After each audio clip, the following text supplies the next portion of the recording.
Hi, I'm Hunter. I'm Jennifer. Today we're on day 18 of the Bible recap in Genesis 19 through 21. So last time we covered all the stuff with Abraham talking with God, pleading for Sodom and Gomorrah, and God agreeing, okay, we find at least 10 people or spare them. So now we're in here, and now the two angels have come to Sodom. They come to the gates, and they see Lot sitting out there. Lot immediately sees them, and he falls, and he bows down, and he's worshiping them. He's begging them to come home with him, to stay with him for the night. He eventually got them to do that, but as he did that, there was a group of men that saw that these men had come into their village, and they decided that they wanted to do some very indecent things to them. And Lot tried to stop them. He pleaded with them. He begged. They didn't want to listen, so the angels actually blinded all the people and decided that they were really going to destroy Sodom and Gomorrah. So they then send Lot and his daughters and wife out of Sodom and Gomorrah. They rushed them out and told them, don't turn around and keep on running. Keep going. Go towards the mountains. So they start running, but as they're doing that, this is where Lot's wife, she just happens to turn around and boom, she turned into a pillar of salt.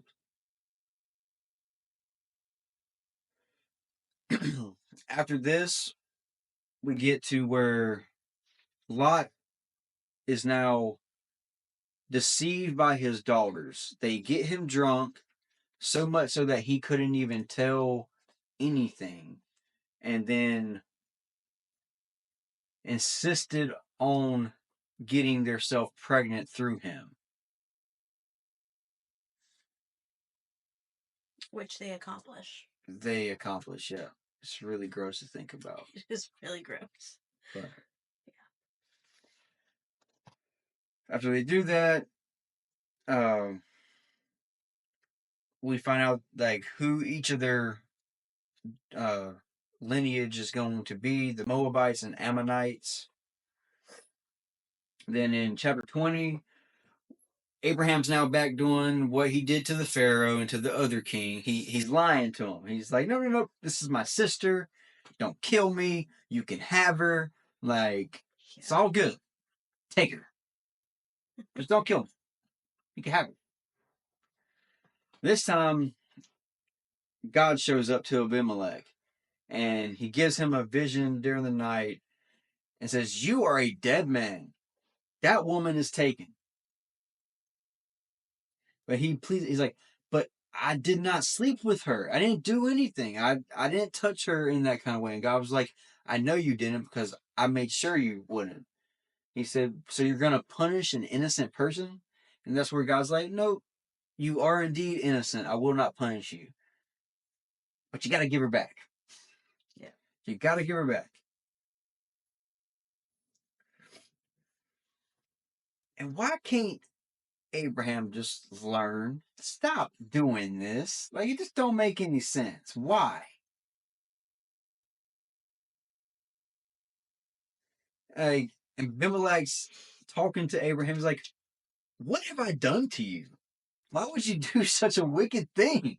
Because why would you let me almost do this and die? Like, like, yeah. He's out here making Abraham's so afraid to make enemies with his wife, but he's making enemies because of what he's doing to his wife. Yeah. Like, In verse 11, Abraham replied to him. He said, I thought, this is a godless place. They will want my wife and kill me to get her. And she really is my sister, for we both have the same father, but different mothers, and I married her. So now we see like he's not exactly lying, but he's not telling the complete truth. Yeah. It's like tiptoeing on that line, like, I'm being honest, but I still got something behind the curtain that you ain't seeing.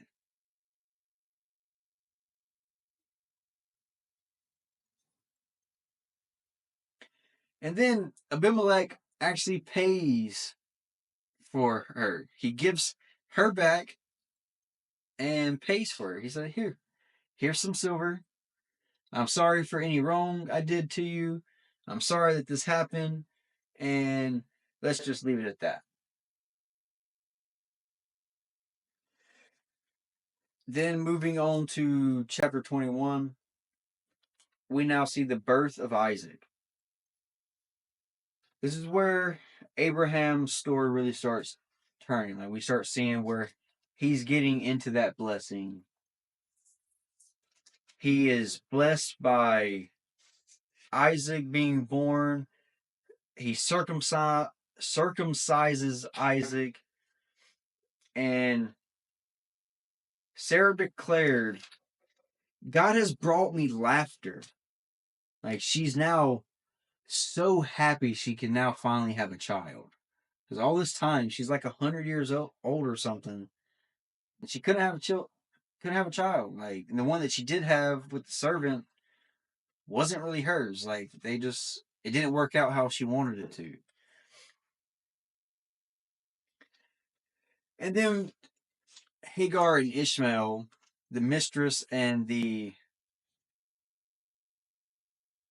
other son of Abraham, the firstborn, are now sent away. They're discarded, basically. But Sarah saw Ishmael, the son of Abraham, and her Egyptian servant Hagar making fun of her son Isaac. So she demanded, get rid of that slave woman and her son. He is not going to share the inheritance with my son Isaac. I won't have it. No. So she's mad that he made fun of her son. But God tells them that they're going to make a great nation out of Ishmael's descendants too. All right, and then at the end of 21, Abraham now establishes a covenant with Abimelech. Abimelech wanted Abraham to swear that he would never deceive him or do him or his children wrong. He wanted them to be loyal to them for as long as they live in the area with them. So they offered sacrifices. Then they traded animals and gave gifts to each other to solidify their promise, their oath to each other. And then this became the place known as the Well of the Oath in Beersheba. Okay. So, we'll get into our study guide. So, the questions for today, day 18. Number 1 says, in chapter 19, verse 5, the men of Sodom demand to have sex with the visiting angels who appear as men. Can you think of another passage from Genesis that is similar to this situation, and what happened in that instance? So we definitely saw that When before. the angels came down to be with the women of the earth and made Nephilim. Yeah. Yeah. And then, like, it asks about the importance of it or what happened. No, what happened? You already said it. They had children and then God destroyed them. I think. God destroyed them. That's so similar to what's happened to Sodom. Yeah. God destroyed them like quick. He didn't even let it last for that long. It happened that night, and that night they got killed. Number 2 says, look up Ezekiel 16, verses 49 through 50. What does it list as Sodom's chief sin? And how do you see that demonstrated in today's text from Genesis? 49, it says, Sodom's sins were pride, gluttony, and laziness, while the poor and needy suffered outside her door. She was proud and committed detestable sins, so I wiped her out, as you have seen. So, obviously, pride. Pride, gluttony, laziness, and didn't help the poor and the needy. Yeah.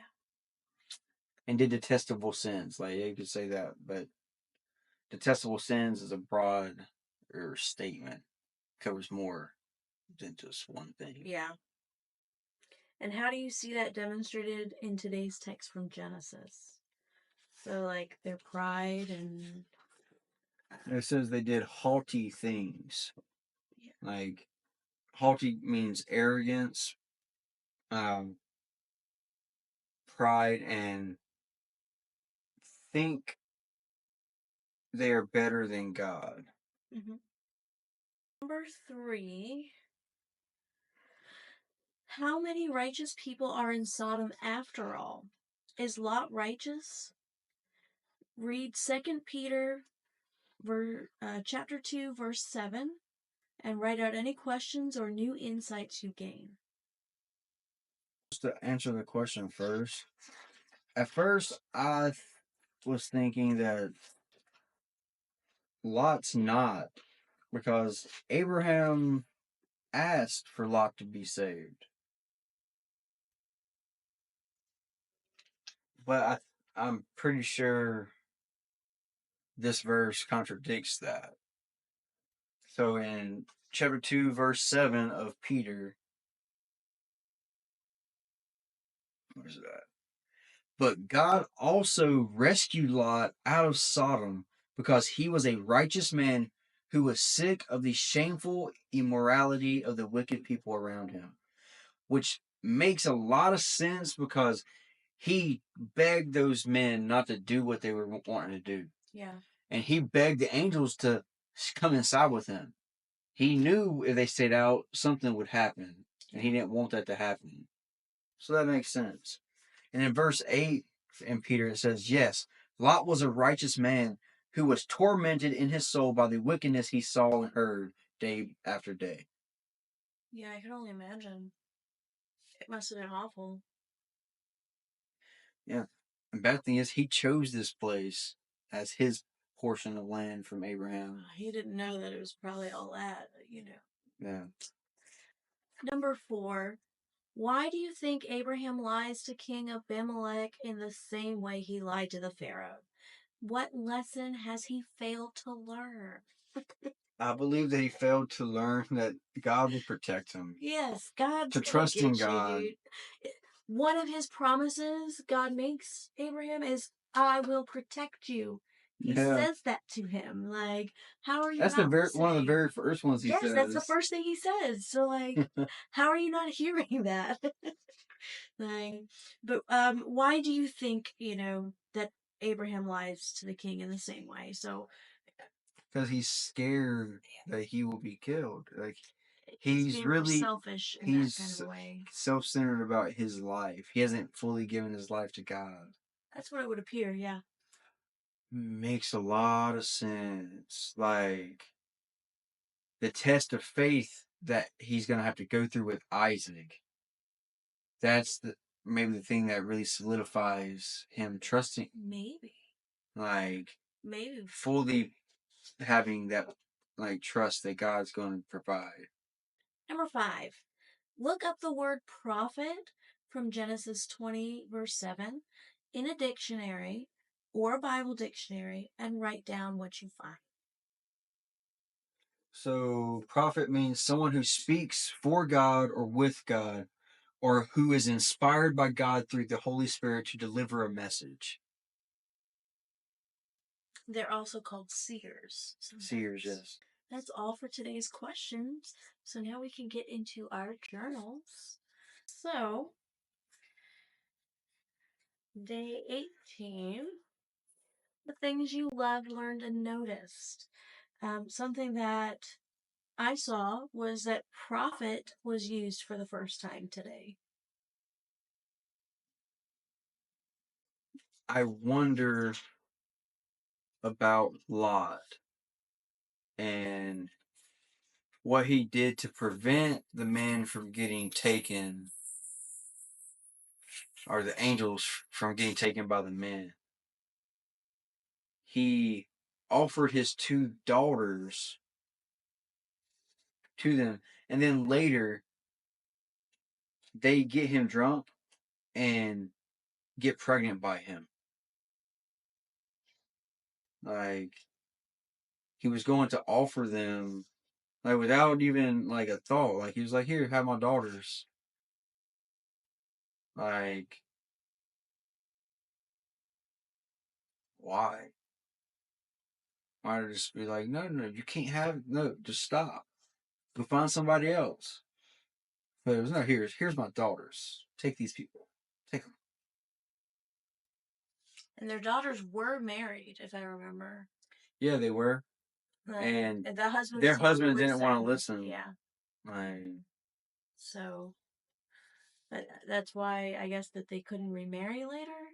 Because, you would think that maybe you would just be able to remarry, but I know the times were. yeah, I don't know. Guess you didn't think.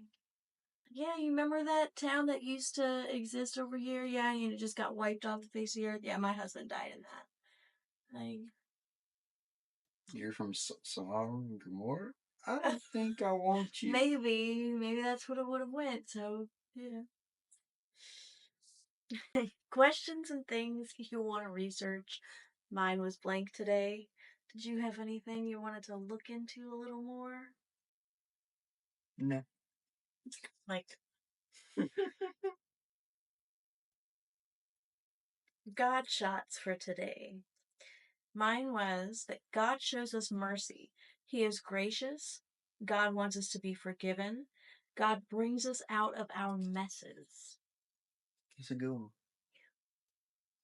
Mine was, God is faithful to his promises. Yeah. He told Sarah and Abraham they would have a child. He told them that they would have the land. Like, God gave them all of those things. Like, he's faithful to his promises. Yeah. Our quote for the day: not only does God forgive, but he wants to display his heart of forgiveness to a broken world through us, his people. Is all for today, and then tomorrow is where we'll get into that test of faith for Abraham. So yeah, that's we're getting into some good bits now. So get that test of faith, and then we get to see Isaac. Starts to be about him and that part of the descendants of Abraham. But we're almost halfway through Genesis.